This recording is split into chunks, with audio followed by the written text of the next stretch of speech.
Nobody has more respect for women than I do. Nobody. Hillary Clinton wants to abolish it, believe me. She wants to abolish our Second Amendment. I think they didn't deny it. I don't think anybody denied it. Other presidents did not call. They'd write letters, and some presidents didn't do anything. Many people have come out and said I'm right.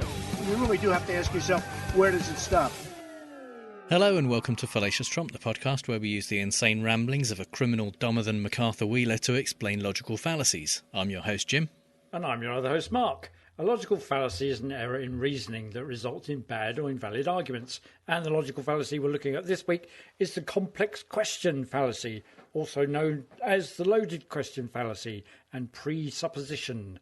And for those of you who don't know who MacArthur Wheeler is, that's why Trump is so orange.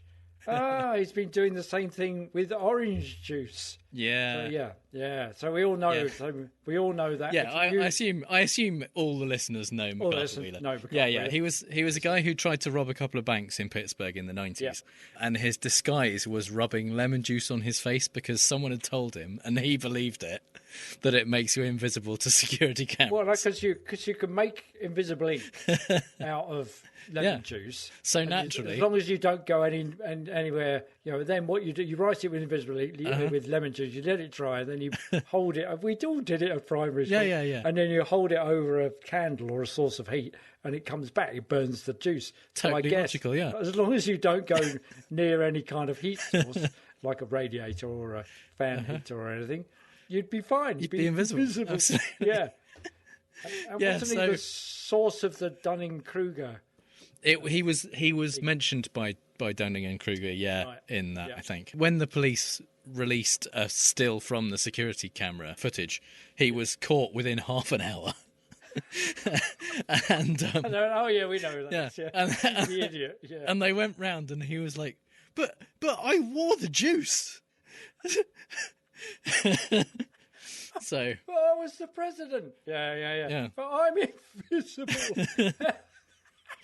So, someone stupider than that guy was in charge of the US for 4 years, technically. Yeah. And we're going to talk about that. Yeah. But first, the complex question fallacy. Yeah. This is not just a complicated question, but a question which kind of either contains the answer you're expecting to get in some way, kind of like begging the question, or only allows people to answer in one way. The classic example is, when did you stop beating your wife? Yeah. Which requires a much more complicated answer than a kind of time when you stop beating your wife. Because it implies you at some point You've got to go, no, I didn't, or no, I haven't, or 4 o'clock. Yeah. No, but hey, what? Oh, you haven't stopped. Or is it true that you've stopped beating your wife? Yeah. No, it isn't true. Yes, it's true. No, what? No, hey, hang on. Yeah. So exactly.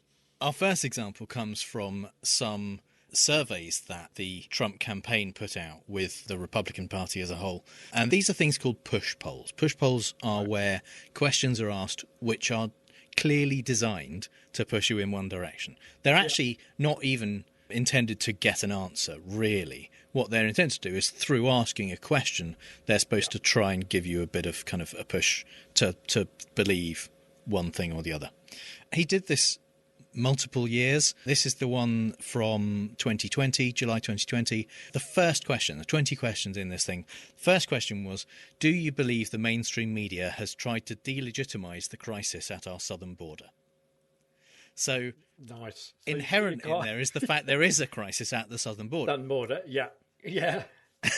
So even if you say, no, I don't believe that, you're kind of accepting the fact that there's a crisis. Yeah. Because the only thing you're not believing is that the mainstream media has tried to delegitimize it. Yeah.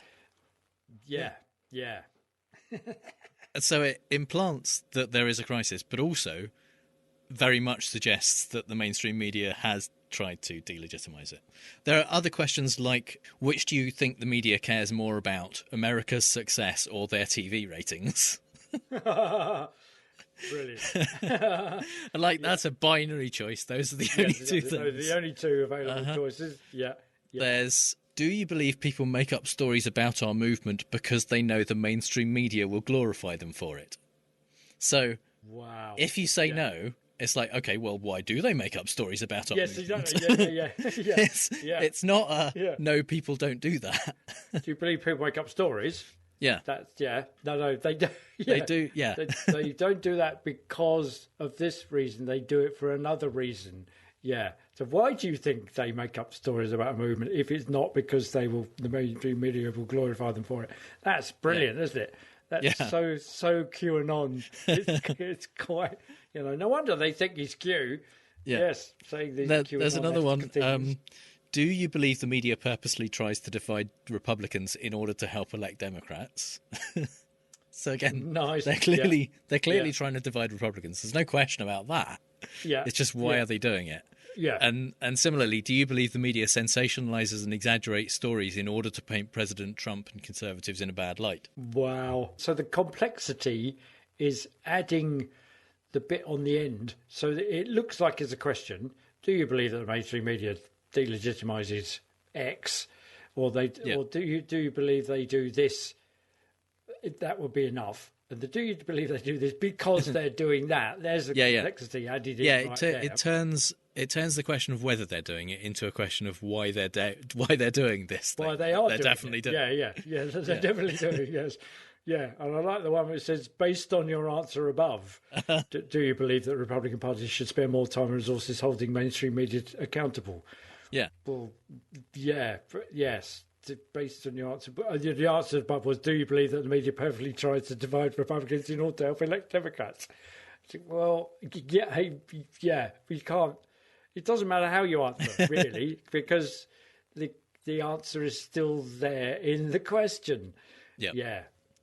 So again, they don't care what people think. There is no world where I believe that these questions are asked to find out what the electorate thinks about these questions. No. It is entirely to implant these ideas in people's minds and kind of say, this is the mainstream media delegitimizes the crisis at the southern border, which definitely exists, and they're delegitimizing it. So, yeah. Our second example from Trump comes from Christmas Eve, when he was answering calls from children who were calling up NORAD to find out where Santa was. You just have a good time. Yes, sir. Are you still a believer in Santa? Yes, sir. Because at 7 it's marching, all right? Yes, sir. So, this is a girl that he spoke to who was 7 years old, and he asked her, are you still a believer in Santa? Which actually kind of it contains a couple of complexities in as much as it implies that she was at one point a believer in Santa. Yeah. Without really questioning that. That may be true. In fact, it is true because the girl responded she is still. It also implies that there's a reason not to. Not to. Exactly. Are you still a believer in Santa? Yeah. Yeah. And then he goes on to say, because at your age... 7, it's touch and go, really, isn't it? He says it's marginal. She says yes, sir. When she was later interviewed, she said, I don't know what marginal means. Because she's fucking 7. Because of course. you know, that's way to go to dash her dreams, Prez. And that's so. Do you believe that the president is more interested in his TV ratings than perpetuating the myth of Santa for the sake of the child's mental health at Christmas?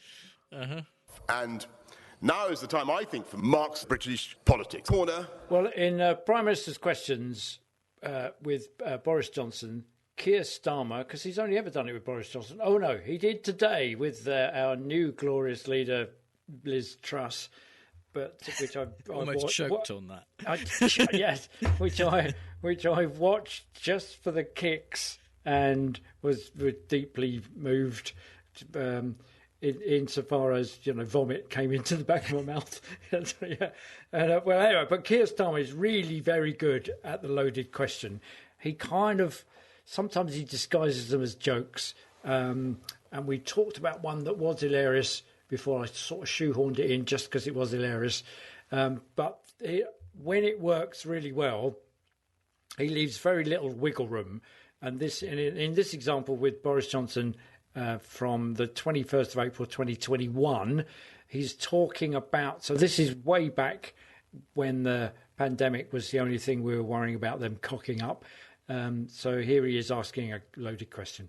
What does the Prime Minister think is the right thing to do if he receives a text message from a billionaire Conservative supporter asking him to fix tax rules? So, yeah, there it is. It's all, it's all in there, isn't it? So what is the right thing to do? And he knows exactly what's happened, because so this is about the non-domicile tax status that UK manufacturer billionaire CEO James Dyson, who makes vacuum cleaners, and he said Hoover's there. That was pretty interesting, wasn't it? And he wanted to make ventilators to help the cause during the COVID crisis, bit at the beginning of it, but didn't want to be subject to the UK tax laws if he won the contract to produce the ventilators. It will be a lucrative contract because he's a party donor, blah, blah, blah, blah. So it was kind of pretty much a shoo-in that he would win it. But if he did, he didn't want to have to pay tax on the money that he would be given to do this stuff. And whether it was right or wrong thing to do, Johnson did respond to the text, and it was later announced that the tax status of people who came to the UK to provide help during the pandemic would not be affected. And in his answer, Johnson goes on to make no apologies for shifting heaven and earth to secure the ventilators. But there was still plenty of concern around the issue, not least because the UK didn't use Dyson's ventilators, but the tax rules remained changed. I mean, having used Dyson's hand dryers, I can only imagine his ventilators would just kind of blow people up like balloons. Either that, or it would just blow the virus onto the floor like those hand dryers do. Whenever you stand there, in fact, I stopped using those blowing hand dryers during the pandemic, because if you go somewhere and you wash your hands for the count of happy birthday twice and all that stuff, and then you just atomise the stuff you've washed off your hands into the atmosphere, courtesy of Dyson's hand dryers. And I've always looked at them and thinking, well, where's the water going? Well, A, it's being blown into the atmosphere in an atomic way, just like sneezing into somebody's face, and B, it ends up on the floor. So perhaps if you washed your hands properly, there wouldn't be virus particles on your hands to blow everywhere. Okay. Yeah. So I did used to sing Happy Birthday very quickly. That is true. Yeah. Yes, no, you're right there. And so in pushing this same point home, this entire episode of Prime Minister's Questions was basically a one loaded question after another. So he pushes it home, and there are at least three more loaded questions which I've nailed together. Can the Prime Minister tell me if one of the 3 million self-employed people who've been excluded from government support for over a year and now face bankruptcy, if they text the Prime Minister to ask for a tax break so they can survive, would he change the rules for them too? If an NHS nurse, Prime Minister, who's been working on the front line during the pandemic, had the Prime Minister's phone number, would they get the pay rise they so obviously deserve? With this scandal now firmly centred on him, how on earth does he expect people to believe that he is the person to clean this mess up? The nurse one, I think, is particularly strong.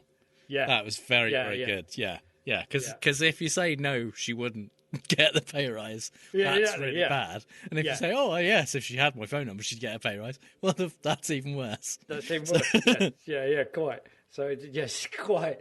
And it's just very good. You can see him layering it on. And of course, all Boris can do is resort angrily to the usual bollocks about vaccine rollout and all that kind of stuff, all of which have been fact-checked as false forever and continue to be fact-checked, even when yesterday he did yet another farewell speech which consisted of nothing but the fact-checked falsities that he trotted out forever.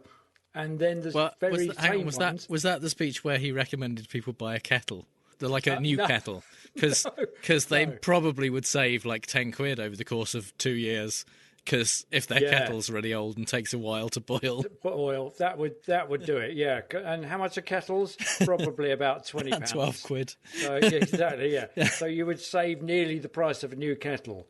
Yeah, exactly. Yes. Well, that comes from that apocryphal tale about shoes, which is at the heart of capitalism versus the labour movement, is that as a rich person, you can afford a pair of shoes for £100 and they will last you 10 years. You know, it's written a long time ago.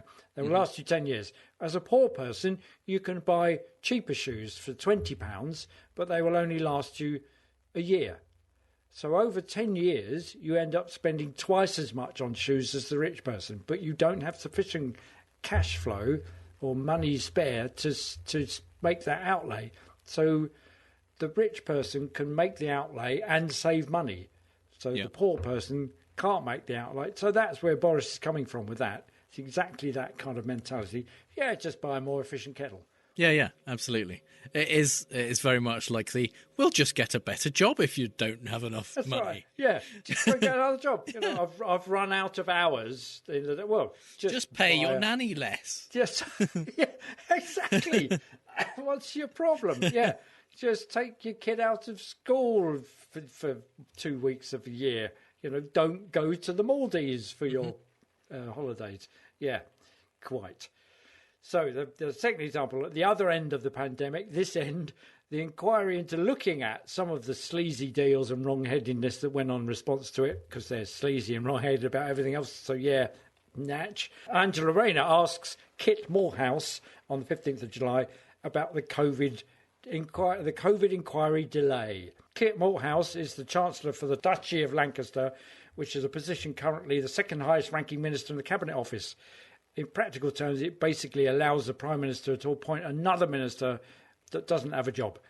And at this point in the proceedings, Johnson's been ousted from office, so he's represented by Malthouse for this question. Yesterday, our country reached the dark milestone of 200,000 COVID deaths, a tragedy for our country and for all those who have lost loved ones.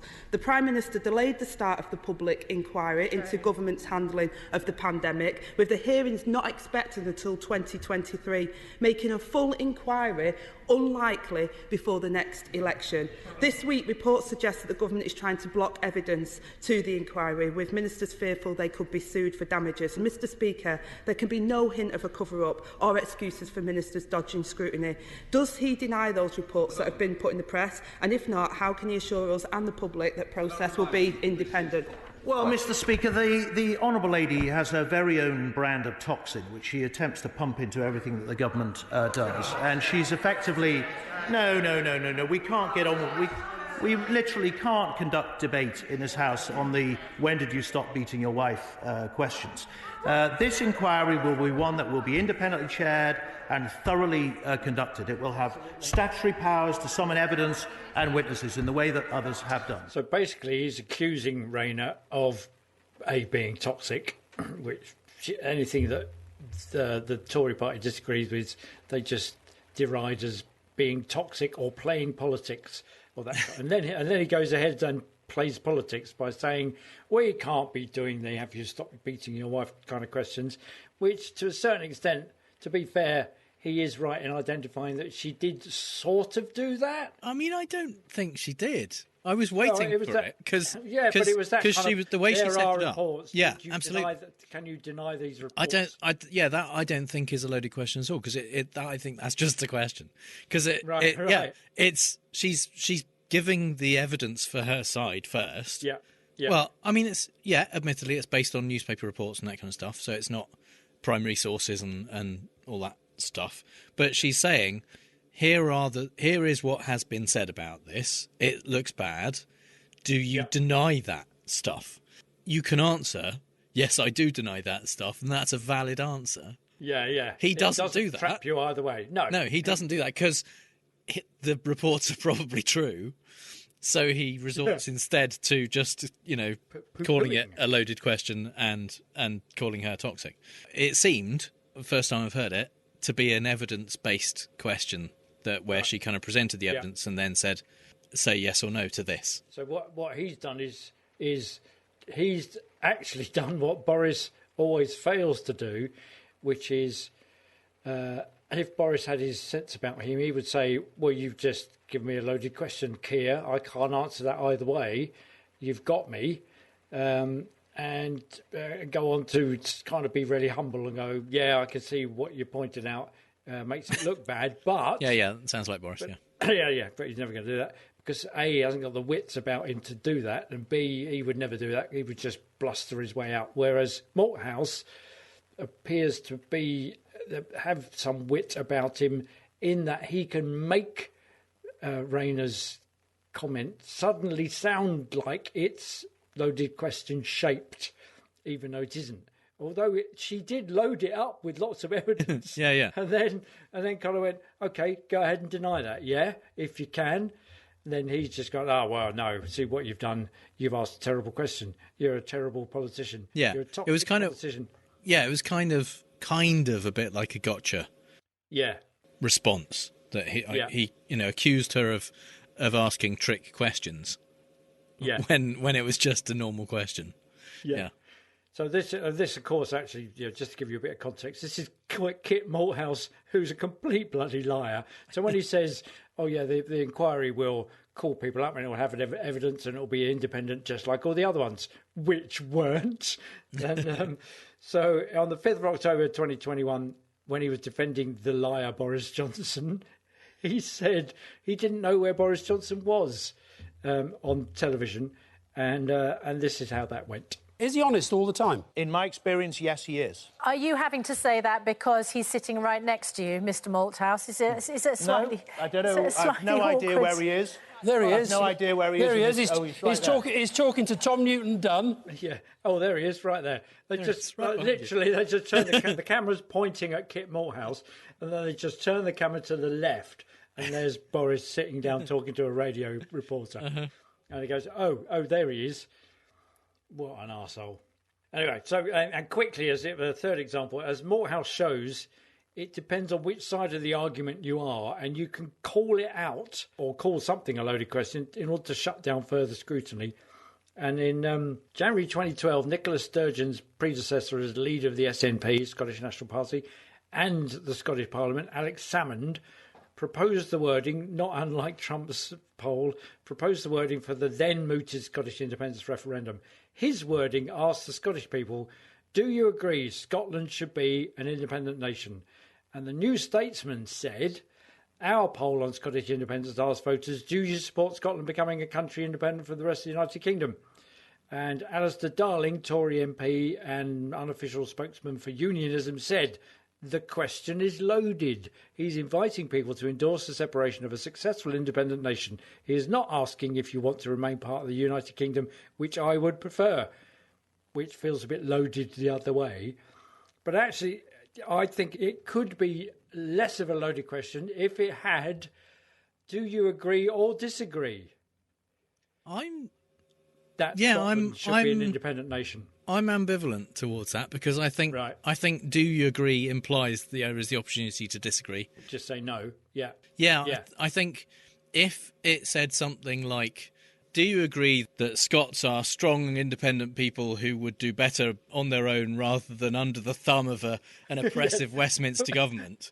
Yeah. That's loaded. That's a loaded question, yeah. But just saying, do you think, because that's what they were asking. The question was, should Scotland be a country independent from the rest of the UK? That's not kind of having your thumb on the scale. That's what the question of should there be independence or not is. So, yeah, and I think do you think it should is the same functionally as saying do you think it should or not.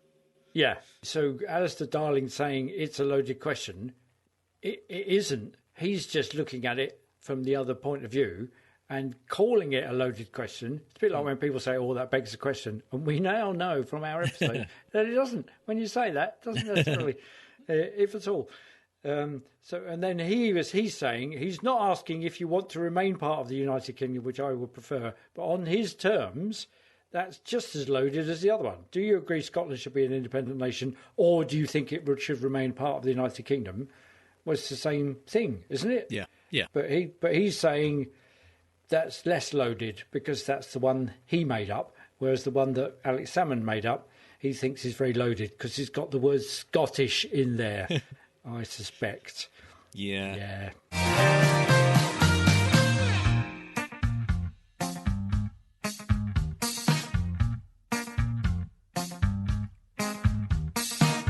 Pretty Patel's thrown in the towel, really you should take the hint. Across the channel I'm staring whilst Nadine becomes a dame. Look over there, where? There's a non-entity we used to know. She's elected now, pulled by puppeteers who don't know we see their game. And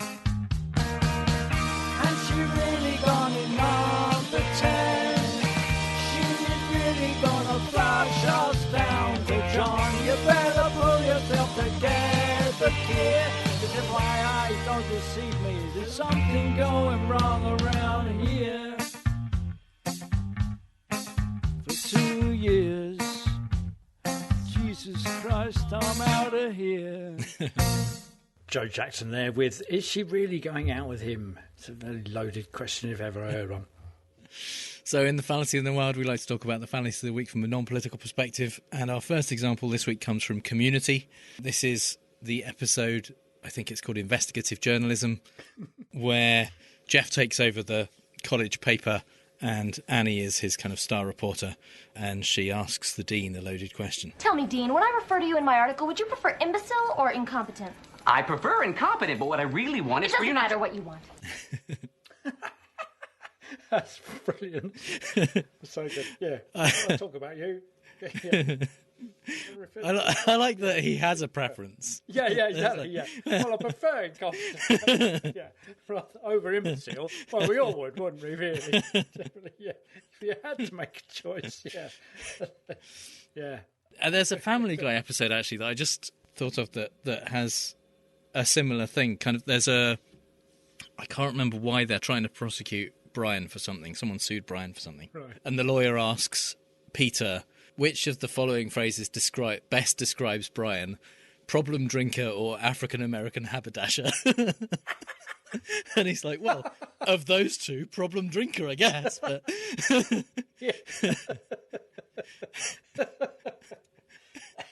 So our second example comes from the animated film The Bad Guys, which came out earlier this year, I think. Oh, yeah, not seen it yet. On my list. It's pretty good. And this is, I think she's the mayor talking to one of the bad guys. He's a wolf. He's a in wolf. Sheep's clothing. He's a wolf who is supposedly trying to go straight. Oh, I see what's going on. You think I'm still a bad guy, trying to bamboozle my way to freedom. But we've changed. That flower of goodness is blossoming all over the place. Don't you ever get tired of lying? No. I mean, Fudge, that was a trick question, right? Well, why hasn't Starmer said that? Oh, it's because you're not allowed to accuse each other of lying in the House of Commons. You can lie as much as you like, but you can't tell people that you can't say to them, don't you ever get tired of lying? Don't you get tired of this bullshit? Yeah. No. Yeah. No. Yes. No. What am I saying? Yeah. Back up. Ask me again. Yeah. And finally, we have finally from me, we have a section from The Simpsons. This is from an episode called The Bart Mangled Banner, where Bart, through a series of hilarious japes, ends up accidentally mooning the American flag and has to go on a talk show, like a kind of a Tucker Carlson type talk show to clear his name. Bart Simpson, what do you hate most about this country? Is it the freedom? Nash, I've realized something. I'm the worst kid in the world, and the last thing I deserve is forgiveness. But with a little help from Jesus and our fighting men and women overseas... All right, so if I hear you correctly, you're saying America is better than Jesus. Do you agree? Before he can answer, do you? Well, America's not perfect. So America isn't perfect. Is that why you and your son hate us? Brilliant.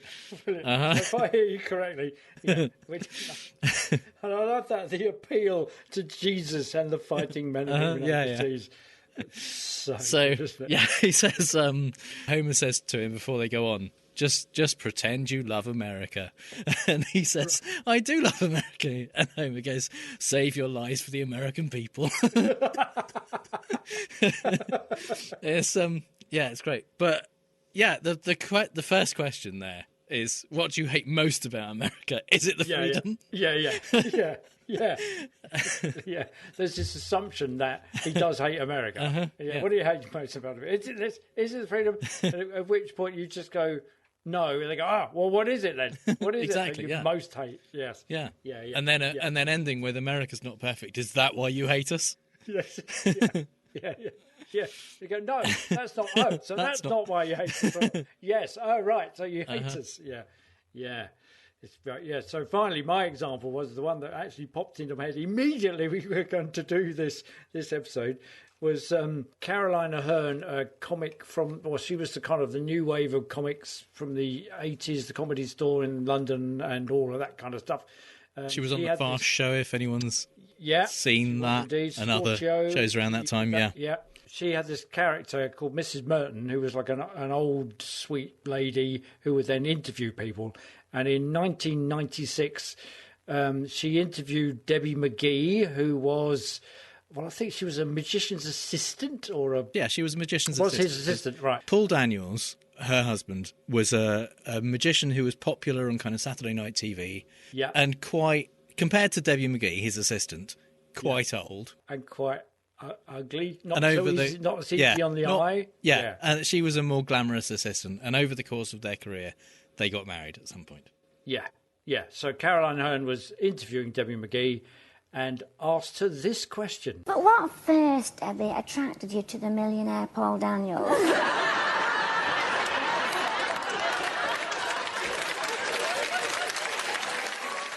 It's so good. There you go. I've seen that so many times. Every time, that's just the way she asks it is so good. It's brilliant. It's so good. Yeah, very good. I think. And what's interesting is that Paul Daniels at the time, his only reply at the time, so they'd been married about 6 months or something.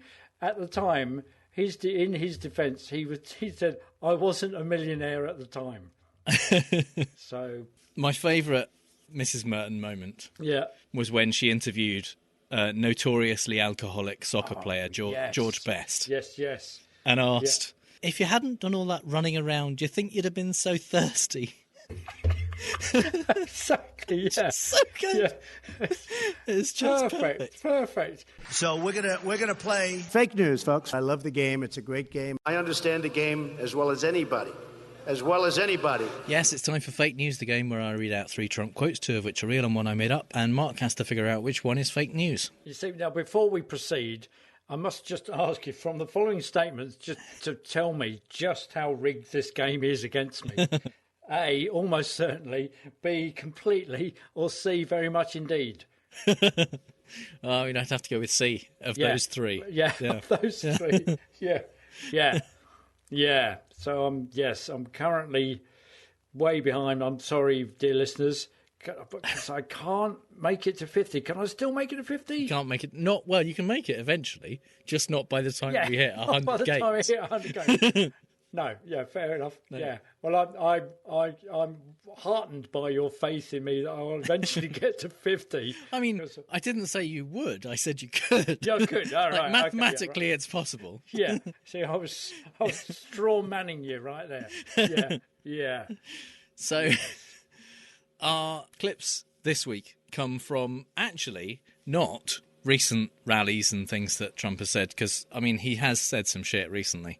But I thought I would delve back into the archives, right, and come up with a theme of times that people came up to Trump and said stuff. Oh right, which almost certainly never happened. Yeah, great. I mean, I'm saying almost. That's probably being quite generous. So. And there's lots of examples of these, so I've just picked a couple of good ones and written one myself. Yeah. Number 1. A strong man came up to me, tough kind of a guy, and said, "I want to thank you, Mr. President, for saving our country." And he had tears coming down his eyes. This wasn't just a statement because he had tears coming down, unless he was a real wise guy.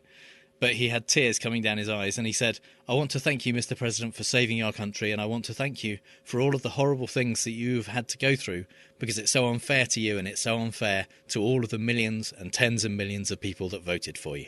It's true." Because it's all as giveaway. When you put at the end, you find it necessary to put at the end of something, it's true. Yes. It's like, just saying, putting something in parentheses after a sentence doesn't make it true. Brackets, it doesn't. Yeah, don't need it. Yeah. Okay. Statement number 2. Okay, yeah. I say hello to the people that work at the polling booths, and a woman comes up to me in New Hampshire. She said, "You know, Mr. Trump, I've been doing this for 40 years, and in 40 years we used to have like 3 people come in, and then another 3, 4 people, and it was just very light. Here we have lines." And I looked at the lines. The lines were 5 blocks long, 5 abreast, coming in to vote. We've taken in millions and millions and millions of people within the Republican Party. They came out from the Democrats. Okay. Over 40, and in 40 years, we used to have 3 or 4 people coming in. Yeah. In 40 years? Right, and now... I mean, presumably, like, during that 40-year period, there were times when it was, like, 3 or 4 people. I don't think she means, like, over the course of 40 years, she's only seen 3 or 4 people. Yeah. No, that's right, yeah. I think you're right, yes. I think the I think people were outside... if she's in the right place. People were rushing in at the rate of 1 a year. Yes, Yeah. Yeah, right. And statement number 3. I was in Minnesota and a soldier came up to me, big guy, in uniform, straight out of Central Casting, and he said to me, looked me right in the eye and said, "Sir, I don't vote Republican. My father has always voted for Democrats. My uncles, always Democrats. But we're all voting for you because of everything you've done for the troops. The Democrats hate our country and our military, and you've brought it back, sir. I get that all the time. So many people come up to me. The enthusiasm for what I've achieved is tremendous." Right. So it starts off with these heartfelt things of homilies from genuine people who say thank you, sir, and they and there's tears in their eyes and like stuff, and then within a sentence he tips it round to the marvellous things I've done. All that. Yes, so they are just little stories to disguise the way in from his point of view to talk about himself again. Yes. Okay. Well, right. Well, I'm quite intrigued by the turn of phrase "tears coming down his eyes" as a very Trump type thing, and I'm thinking, well, yeah, would Jim would be kind of spotted that kind of thing and then make that up? See, I've now just talked myself into thinking that you might have made that one up, although I think it might be real. Okay, 40 years, we used to get 3 or 4, and here we have lines, and I looked at the lines. 5 blocks on 5 breast. Millions. Okay. All right, so my gut feel is that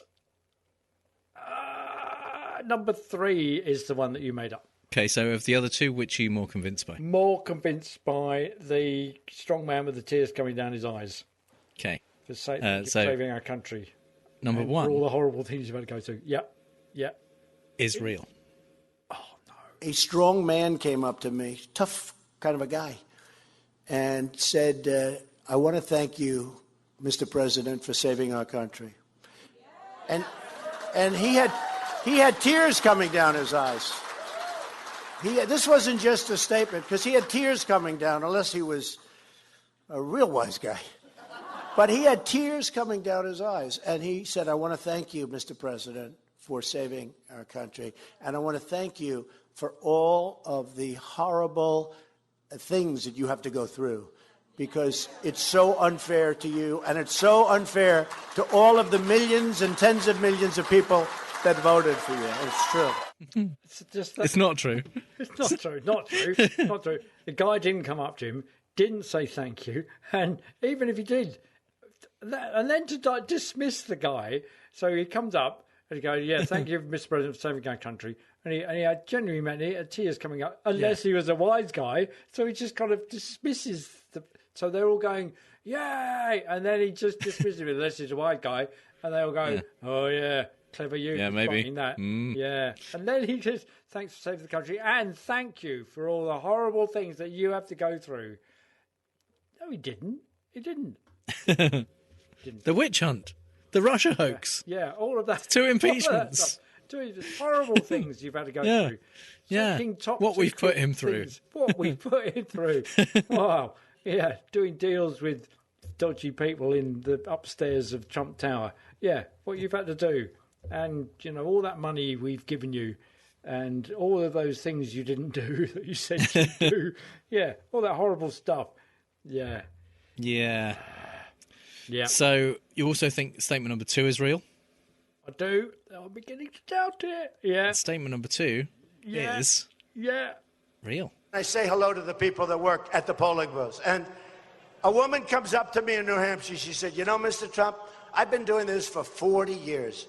And in 40 years, we used to have like 3 people come in and then another 3, 4 people. And it was just very light.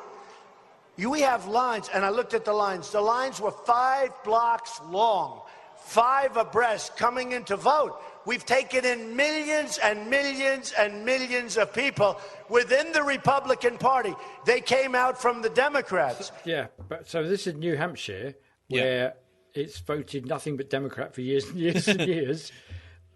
Yeah.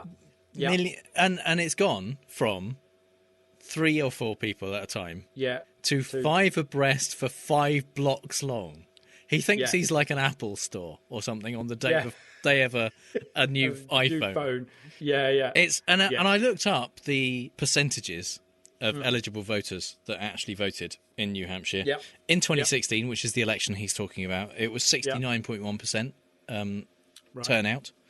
And in 2008, when Obama was first running, it was 69.6% turnout. So seems unlikely that it went that with the same number of people essentially voting. Yeah, that millions of them. He was just there on a day when literally, 5 abreast for 5 blocks, that's got to be thousands and thousands of people.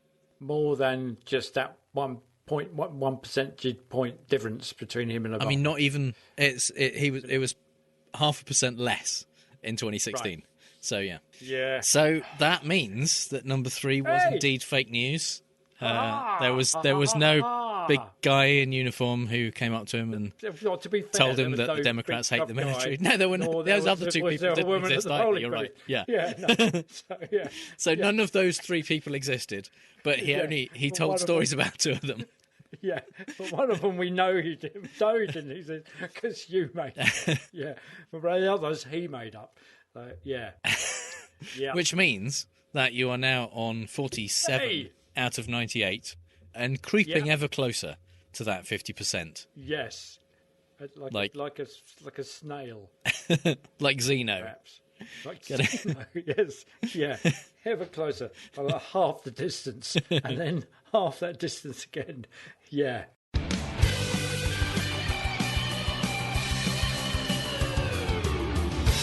So we don't talk a lot about our Patreon. Yeah. Every episode we mention it at the very end, say, if you want to support us, you can do that. And we talk about our amazing, wonderful patrons who do that. And particularly the ones who give us the most money, frankly. Constantly astonished by that, so thank you. But I do want to talk briefly about the Patreon because we have a new Patreon goal that we haven't had before. It's just recently been added. And it's our next goal. And if we hit it, we will change roles. Mark and I will switch for one episode. Yeah. And so Mark will have to choose the fallacy, find Trump examples, find fallacy in the wild examples. Yep. I will have to delve into British politics. Yeah. And also I'll have to do a song. I'll have to do the fallacy in the wild sting. I am not musical. So I warn you now. I think that's no hindrance. I'm not. It's proved not to be a hindrance to me. And also, Mark will try to fool me in fake news. Yes. He will have to come up with a fake Trump quote. So if that's the kind of thing you would like to hear us do, there is no better time than now to sign up to patreon.com/ftrump. And if you do that, you'll get a ton of extra stuff. Oh my God, there's so much stuff. Apart from ad-free episodes, usually with a little bit of extra material in when we kind of go off topic sometimes or do something funny at the end occasionally. But also, on top of that, there's over 100 other episodes of different stuff that you've not even had the opportunity to hear at all. Because you've just been listening to the regular feed like an idiot. So yeah, way to go. Way to encourage. Among the things that our patrons have heard us talk about are books like Bob Woodward's book Fear, Trump and the White House, which we went through chapter by chapter, broke down, talked about. We cast the inevitable Ron Howard adaptation. With our kind of fantasy actors for each role. We went through QAnon, The Great Awakening, and debunked all of the bullshit that QAnoners believe. And we're currently going through Mary Trump's book, Too Much and Never Enough. We've also looked at several films along the way. We have. Which are Trump-adjacent films. Films that we can plausibly make some suggestion somehow, there's a connection to Trump. Including various Christmas episodes where we looked at Home Sweet Home Alone. Incidentally, don't look at it. We did do that. Just don't look at any of the films that we talk about because they're all terrible. Just listen to us talking about them. Yeah, we talked about Ghosts Can't Do It, the film that Trump won a Razzie for. We talked about Wonder Woman 1984. Oh my God, we talked about Me, You Madness, the Vanity Project by Mnuchin's wife. We talked about The Associate, Whoopi Goldberg film, which had a cameo from Trump in. And also, just recently, we went into quite a lot of detail on 2,000 Mules, the Dinesh D'Souza documentary, in inverted commas, about election fraud. I like the way you said documentary. Yeah. And I believe that is the most complete fact-checking of that film that exists on the internet. Yeah, absolutely is. Yeah. And upcoming, we're going to be looking at the book, the book tie-in. I have managed to secure an early copy of Dinesh D'Souza's book, 2,000 Mules, and I think I figured out why the publishers have recalled all of the paperback copies that were already out there. So if you want to find out what that is, you have to be a patron. We've also done other things, not just films and books. We played a game called No More Jockeys on video, so you can actually see us doing it a few times with a friend of Mark's. Well, a friend of mine too now, I guess.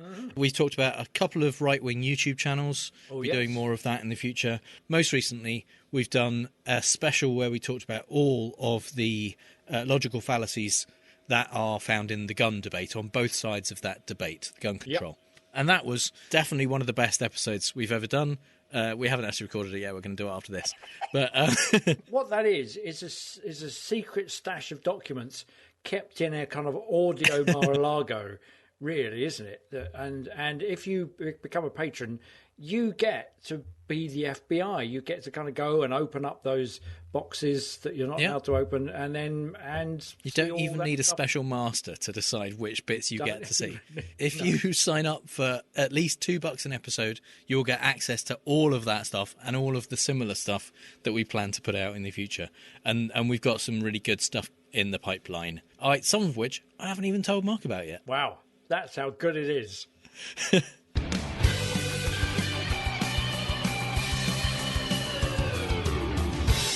So it's time for the part of the show that this week at least is called A Special Master is Not a Logical Fallacy, because, I mean, we've been away for an extra week since the last episode. Yep. And because there wasn't anything happening. They didn't skimp on packing in the news about Trump's crimes and just how fucking blatant they all were.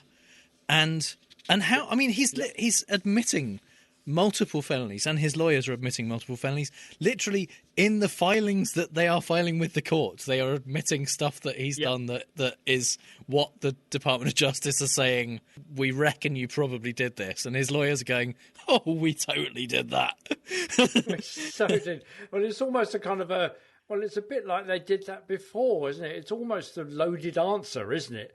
And they're going, we'd just like to, yes, society to blame. I'd like to take all of these other criminal activities into account. Yeah. If you could, please.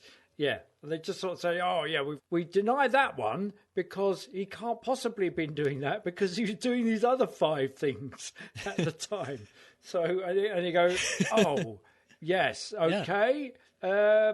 You think you just let the cat out of the bag? Yeah. But the thing you've got to remember about Trump's lawyers is that each time he does something and lawyers try to defend him for it, they sometimes get disbarred.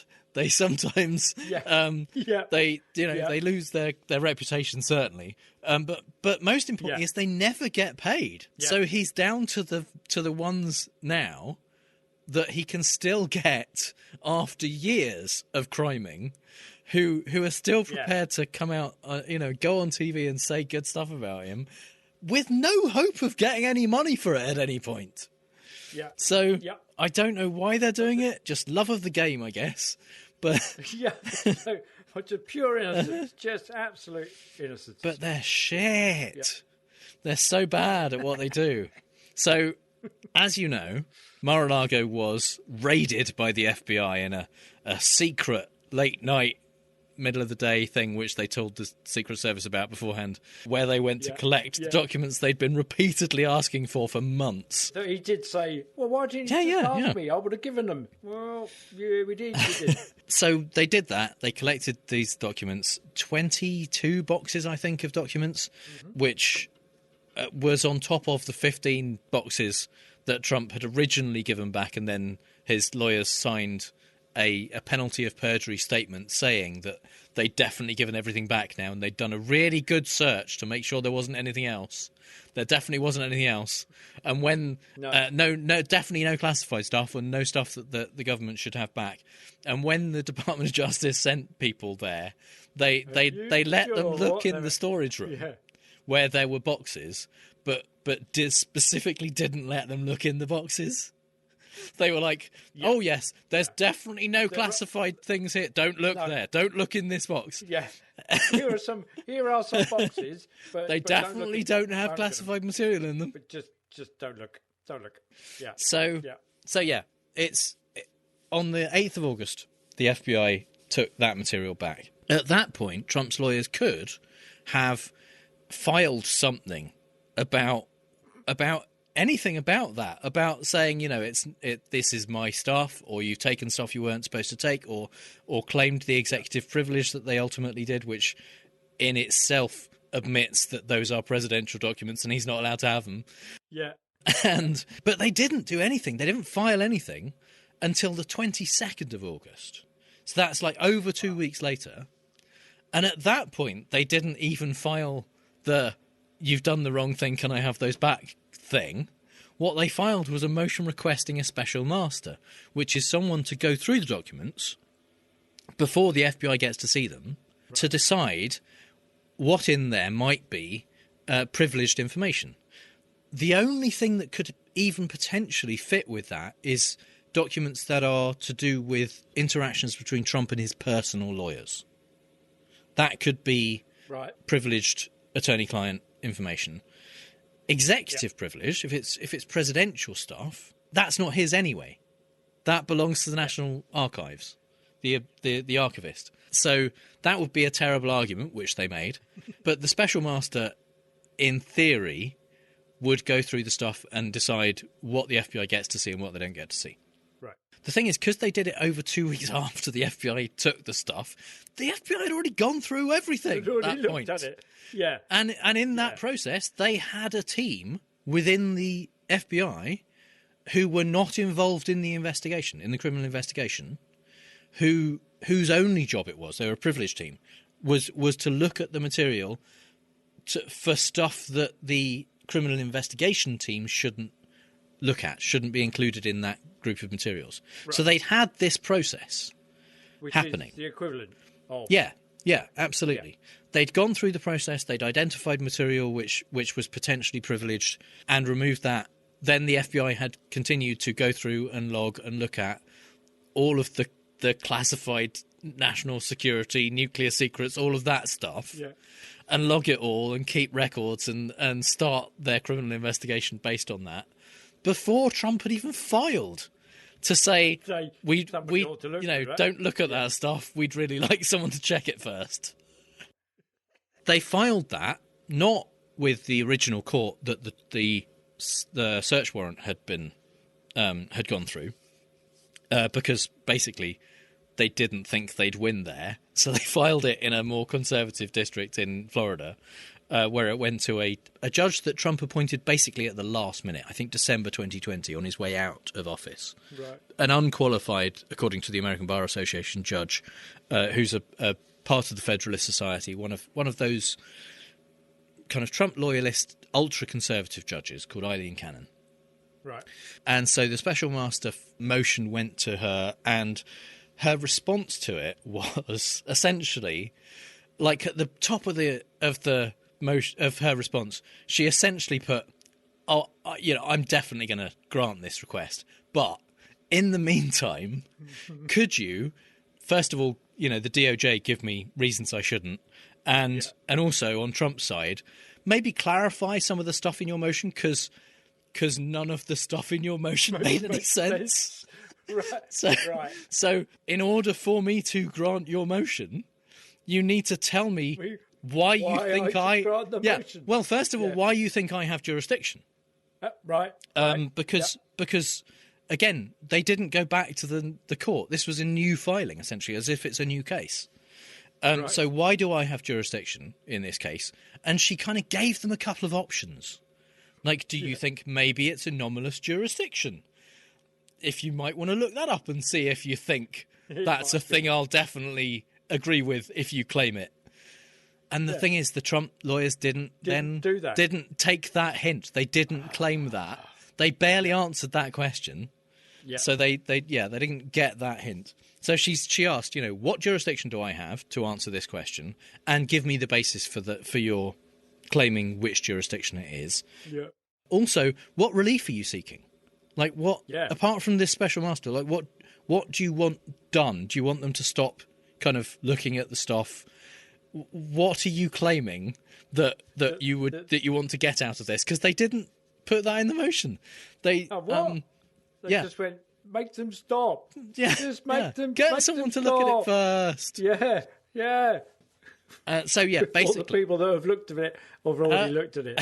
Yeah. Her response was, this motion's bullshit. I really want to grant it, but you need to work with me here. Throw me a bone, because this is shit.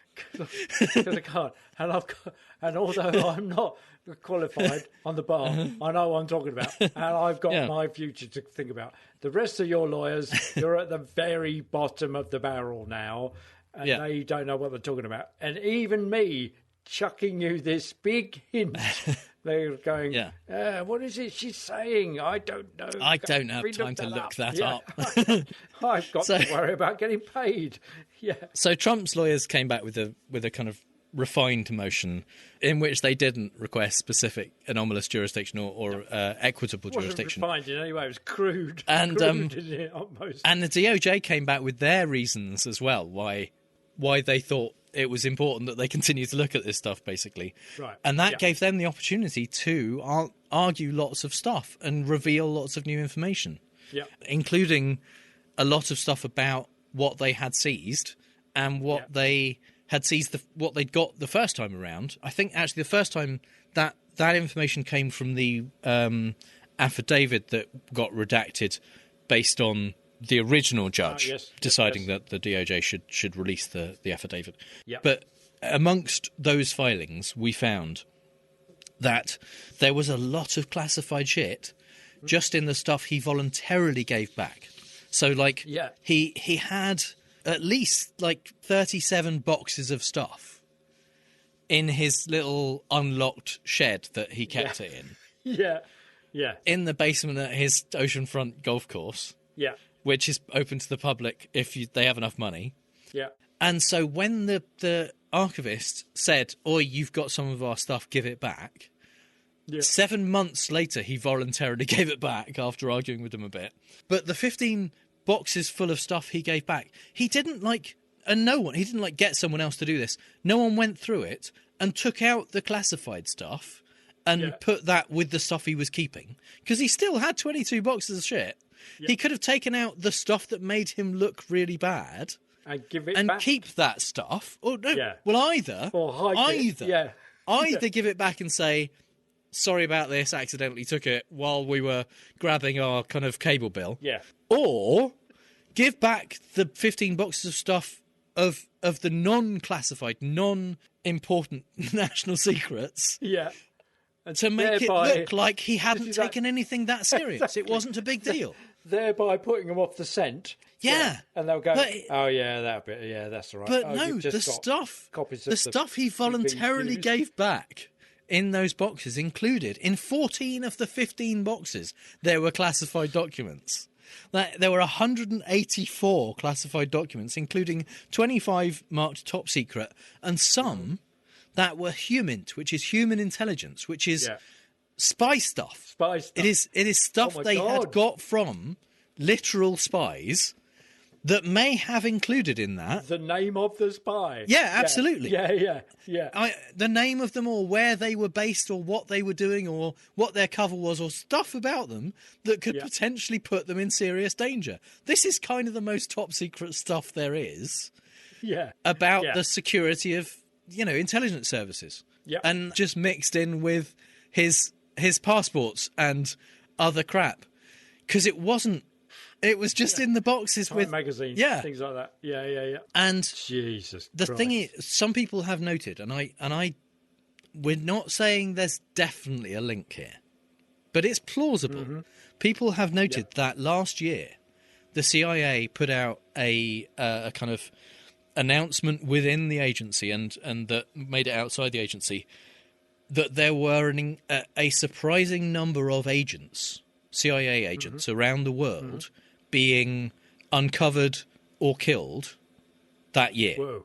It was like a significant increase in the number who they would normally expect to kind of lose their cover, or to be discovered by foreign governments. Yeah. So in January, Trump took a bunch of stuff which included potentially identifying information about American spies. And later on in the year, I think December, CIA put out a thing saying, this year's been really bad for our spies being discovered and killed. Jesus. Yeah. Maybe it's a coincidence. But these questions should be asked. Yeah. Yeah. But yes. So what the fuck? that is bad. Yeah, that's bad. And that's just the stuff that he gave back voluntarily. That's not the stuff that they've seized this time round. Yeah. Anyway. The stuff they have got this time round. Yeah. So part of the initial response from Eileen Cannon, this judge, was that the DOJ needed to give the FBI needed to give a better, more complete receipt, essentially, of the stuff that they'd taken this time around. Right. Which is weird, because then they did, and that doesn't look good for Trump either. Because they'd given a receipt, they'd given all the stuff they needed to, basically, under the law, to say, here's the stuff we took. And it would list. And she was like, yeah, but list the bad stuff. List the worst of it. Yeah. Okay. So all right. So they did. Yeah. And that included even more classified documents all over the place, not just even in the office, not just in the place that the storage room, supposedly. Yeah. There was stuff found in Trump's personal office, in his desk drawers, and that's why they made a big thing about his passports being stolen. Yeah. Being taken by the FBI. Yeah. They were taken because they were in amongst classified material, top So they secret just documents. scooped it all up, and here's other stuff there. Absolutely. You seize all of that stuff that is in that drawer, for example, because that gives evidence of how these documents are being stored. Yeah. So they found them in his bedroom as well. Found documents in his bedroom that he shouldn't have access to, or shouldn't have in his possession. They laid out some kind of on the floor of his office and took a picture to show that they still had their folders with top secret and classified on the cover designations on the cover. Some of it is that secret that even that photo they've had to redact some of the stuff. Yeah. They covered up any kind of identifying information. It was just like, look at all of the secret and top secret and SCI information that we have found. And the right-wing response to this, and Trump's own response and his son's response, has been, I don't leave my classified documents all over the floor like that. That is basically his answer. I leave them in a box. Yeah, they're trying to make me look bad by taking them out of a box and just strewing them across the floor like I'm some kind of slob. Yeah. No, I leave them in a box with the picture of me from Time magazine and several other bits, and some napkins and my passports tucked safely away securely in my bedside cabinet in my public club house. Yeah. One of his lawyers, Alina Harbour, went on, I think it was Fox, and said, I've been to that office, to Trump's office. It doesn't look like that. You know, he hasn't got them all over the floor like that. He has guests in that office all the time, which is not the dunk she thinks it is. Because that's where they found the secret documents. Exactly. She's not getting paid. I can tell you that, Melanie. Yeah. Yes. So the question then is, why has he got them? He can't. Oh, I mean, we're in the. He's not. They didn't just chuck everything in the car when the Capitol Hill was being raided. I mean, they chucked it in Marine fucking One. They chucked it in the helicopter that he was leaving the White House in that day. There was a lot of stuff going in there. There were 2 moving vans showed up to the White House on moving day that a lot of those documents went into. There's pictures of people like Johnny McEntee carrying archive boxes. Yeah, with tape on, and then there's people have kind of matched that up with here's that same box with that tape being carried out by the FBI. The thing about this story is each time you think, wow, this is really bad, it gets fucking worse. And it's not helped by the lawyers who, or the judge that he thinks is working on his behalf, saying, okay, yeah, right. You've got to, you can't just come in here and take stuff. You've got to tell us what you've taken. And I go, all right, okay, sure. If you want. Yeah. No, you need to make that stuff public. You've got to be transparent about this just cause. And then, and it does. Why does he want this? Why did he take it? What's it for? I mean, they haven't even begun. The world to ransom. They haven't even begun to ask the question of why they're there yet. That's, at least publicly, they are kind of still documenting the stuff that was there before you can get to why he had it. There are 43 empty folders that they seized this time that are marked classified. So the folders say classified, and the classified material in them isn't in them. So where the fuck is that classified material? Yeah. That's pretty fucking bad. That's kind of scary. Yeah. So I guess at least the archivists are going to be going, okay, well, we might be able to match some of that. Let's go look to see whether we've got that. And then they could say, nope, we don't have that. So where is that then? I mean, it's all bad. Yeah. The latest thing that came out today was that included in the documents were information about nuclear capability of another country. Not the US. Okay, what? So that is either information about an ally, which obviously shouldn't be available to people, to members or of the club. Or it's spy information that they have discovered about a hostile country, which again isn't great if people know that the US have that. Yes. I mean, there's no good answer to that. No, it's not just about plausibility. There isn't a universe where there's a reason why Trump has classified information, even if he claims it's declassified. It isn't, because these folders, those folders that say classified on them, get taken off when you declassify stuff. Yeah, you don't. Yeah, you don't. It doesn't stay in that folder then. No, then somebody write D in front of it with a Sharpie. Doesn't happen. But even if he claims it's declassified, there is no universe where he has material about the nuclear capability, military capabilities of other countries, or the US, frankly, but of either allies or enemies, in a fucking golf course in Florida. Yeah, with guests coming in and out all the time. Yeah, it is amazing stuff. And just recently, the judge, Eileen Cannon, has granted the motion for a special master, which is weird and also very shitty in terms of how that response has been written, because it doesn't make any sense. and like, she's claimed that she's doing it under equitable jurisdiction, which is essentially an anomalous jurisdiction, which is the kind of thing she tried to point them towards. Yeah. Is a subset of equitable jurisdiction. It's a reason something can be heard in federal court when it's outside of the usual things that would go to federal court. Right. But she's done that sua sponte, on her own merit. She's not done that in response to the lawyers requesting it. Yeah. She's just gone, well, you didn't make an argument as to why I have jurisdiction over this, so I'm going to say I have equitable jurisdiction. Yeah. And that would be the argument if you knew what you were doing. That if you you'd would made that, I apply. would have granted it, Yeah. but you didn't, so I'll do it anyway. Yeah. And she granted a special master to look at the stuff that's already been looked at, to decide whether they can to decide if they can look at it still. Okay. So, right. I mean, all that's going to do is basically it'll delay things a little bit before they can move on to the next stage. This process has to be gone through. They'll either appeal that ruling and say, look, it's first of all, you don't have jurisdiction. There's no point. We've already finished. Yeah. Thank you very much. Yeah. Yeah. This isn't a case where a special master would come in anyway. If it is executive privilege stuff, he's already broken the law. And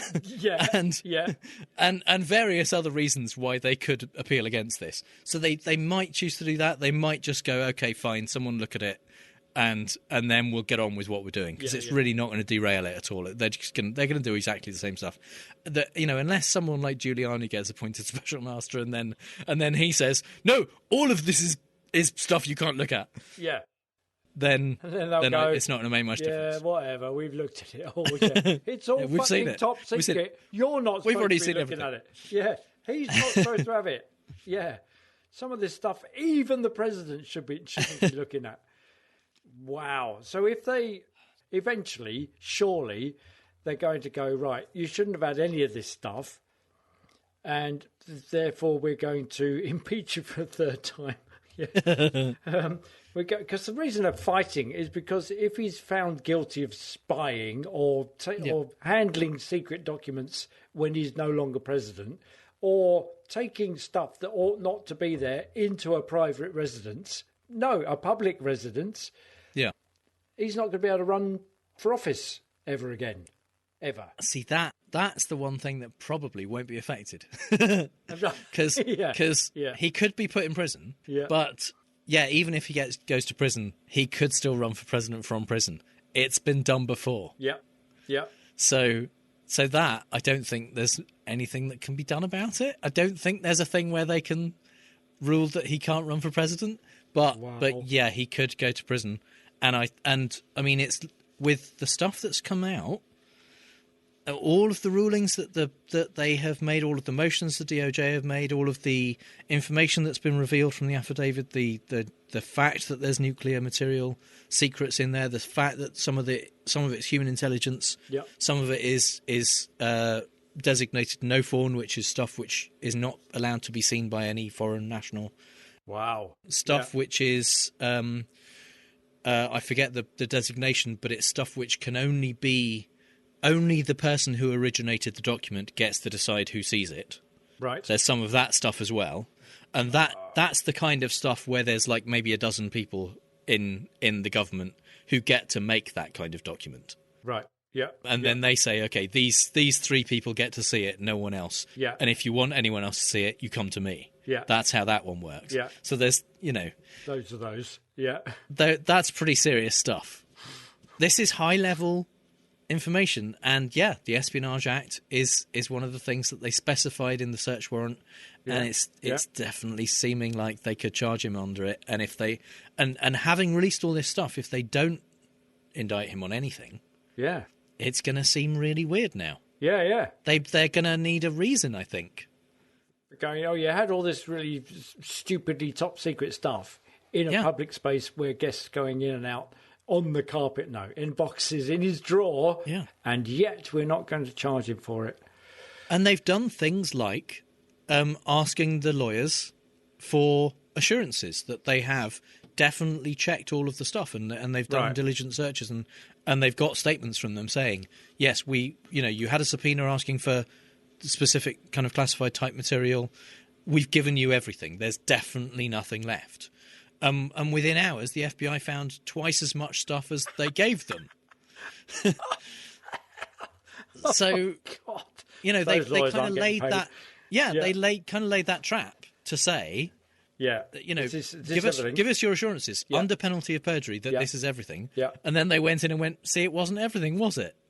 It seems like they're gearing up for the ability to be able to kind of win this case pretty fucking convincingly. Yeah. Wow. So it's all of the. They're all closing up with that, and the January 6th committee. Wow. It's just, how is he continuing to? He is like Boris Johnson, a greased pig. You know, it just kind of keeps going. People try and grab him, and he slips through their hands. But the trap, the coil is wound up tight, and it will spring shut and get him. One of the other things they've done as well is that when the DOJ went to visit, and from Trump's side they said, "Oh, they just asked us to put a lock on the door."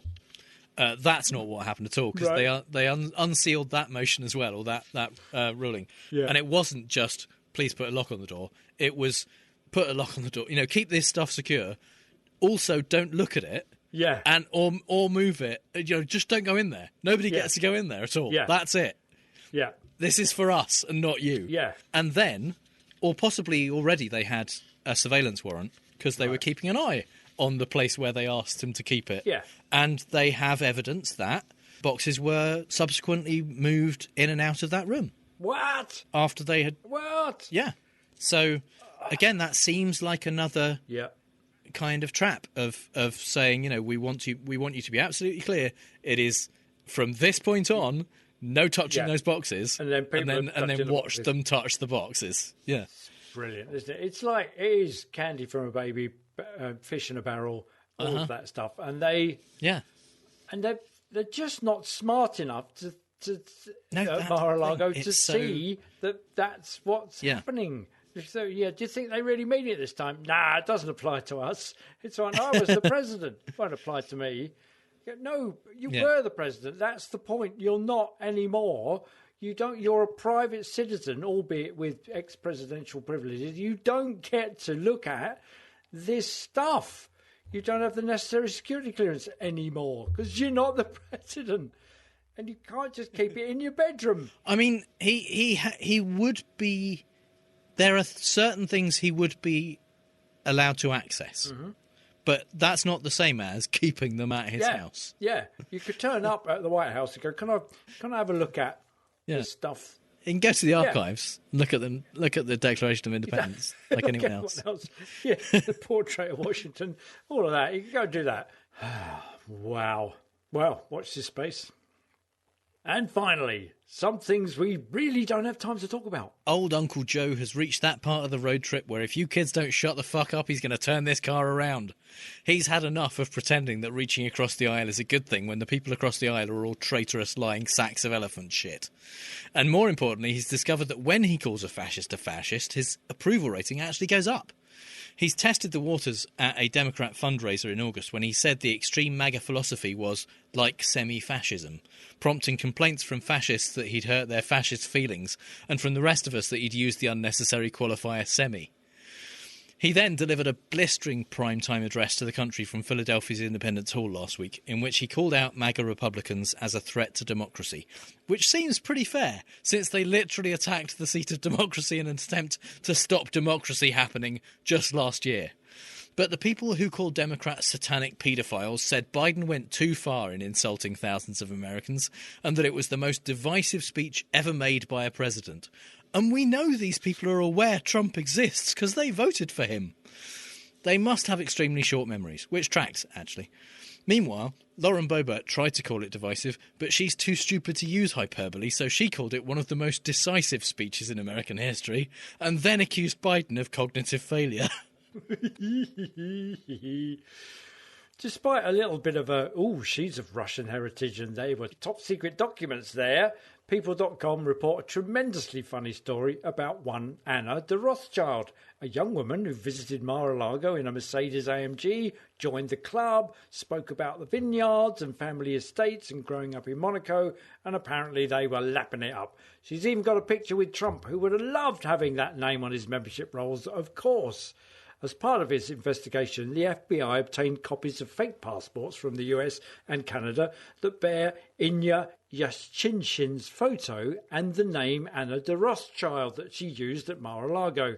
The Post-Gazette also published images of a Florida driver's license for Anna de Rothschild that indicates she used an address for a $13 million Miami Beach mansion where she's never lived.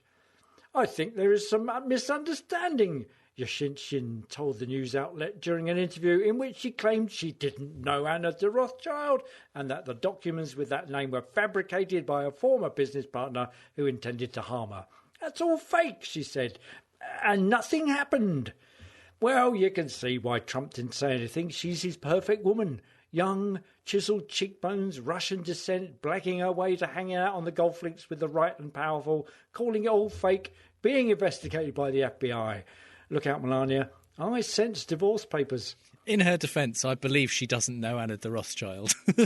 No, that's true. Yeah. Since it's a person she made up and pretended to be. Yeah. So I don't know. I don't know who they are. No, yeah, I don't know. I don't know that Anna. person. Yes. Yeah. Georgia Senate candidate Herschel Walker is the gift that keeps on lying.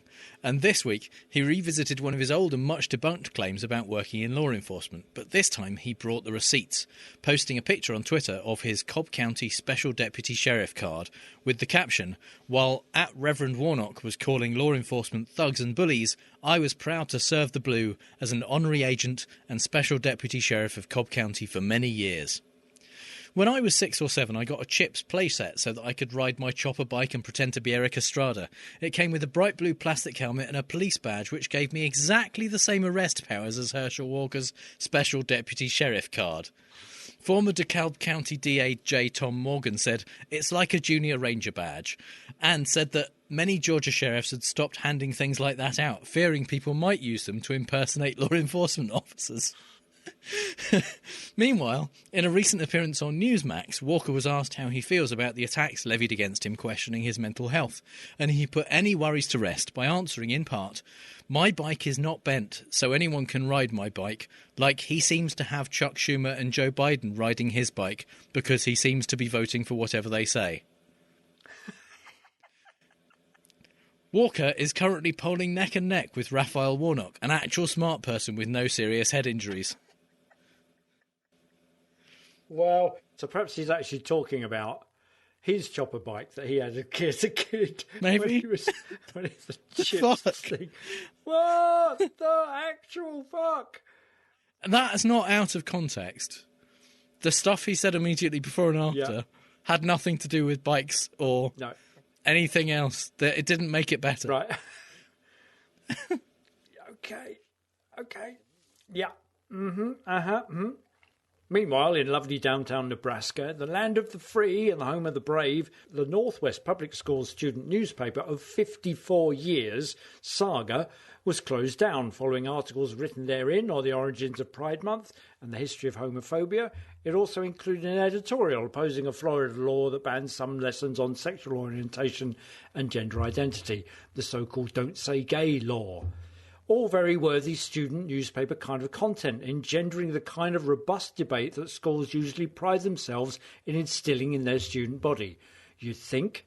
But this is the USA of 2022. Free and brave officials overseeing the district, which is based on Grand Island, have not said when or why the decision was made to eliminate the student paper, but an email from a school employee cancelling the student paper's printing services said it was because the school board and superintendent are unhappy with the last issue's editorial content.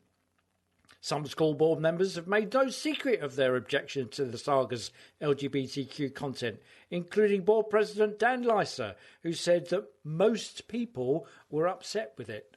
Board Vice President Zach Mader directly cited the pro-LGBTQ editorials, adding that If district taxpayers had read the last issue of Saga, they would have been like, holy cow, what's going on at our school? Well, what's going on at your school? Well, nothing except a violation of students' right to free speech and the press freedom that is protected in the US Constitution.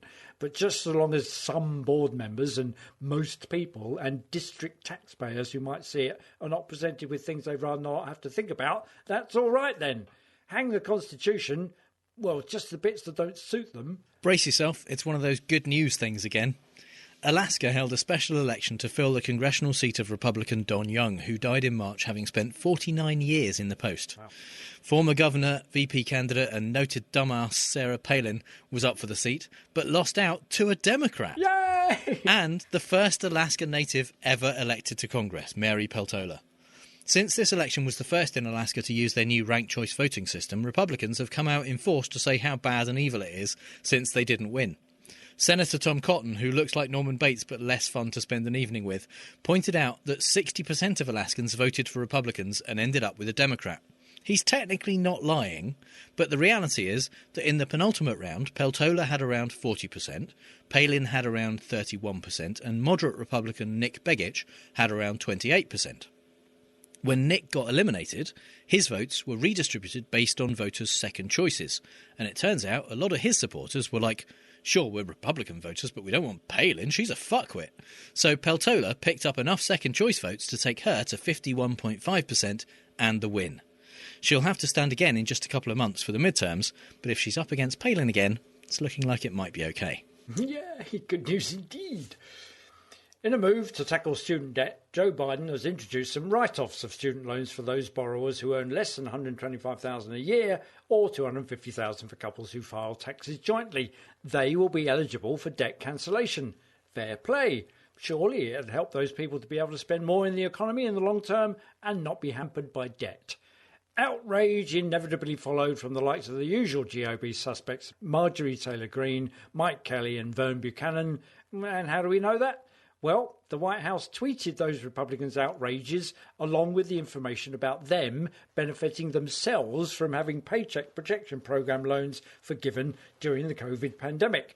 Greene, who said on Newsmax that it's completely unfair for student loans to be forgiven, had $183,504 in PPP loans forgiven. Mike Kelly, who tweeted that Biden's move was poised to benefit Wall Street advisors at the cost of plumbers and carpenters, had $987,237 forgiven. And Vern Buchanan, who according to the White House had more than $2.3 million in PPP loans forgiven, tweeted that Biden's move was reckless and a unilateral student loan giveaway. The White House also highlighted criticism and PPP loan forgiveness amounts from Mullin, more than $1.4 million, and Hearn, more than $1 million. Of course, the GOP are retweeting back that that's not fair and it's all a bit unnuanced. Yeah, pretty much like their original tweets, of course. But we say, way to go, Joe. Retruth them truths. The response on the right to let's make it slightly less hard for people who are in massive debt, really suffering. Is amazing because it's like 10. It's not a full write-off. It's just taking like 10k off the loan, or 20k, I think, if people had Pell grants, which were for people with on low incomes. And the idea that anyone is going to have their lives made slightly easier is just abhorrent to Republicans. Exactly. Who are having their lives made slightly easier because all of their loans that they got given in order to sustain their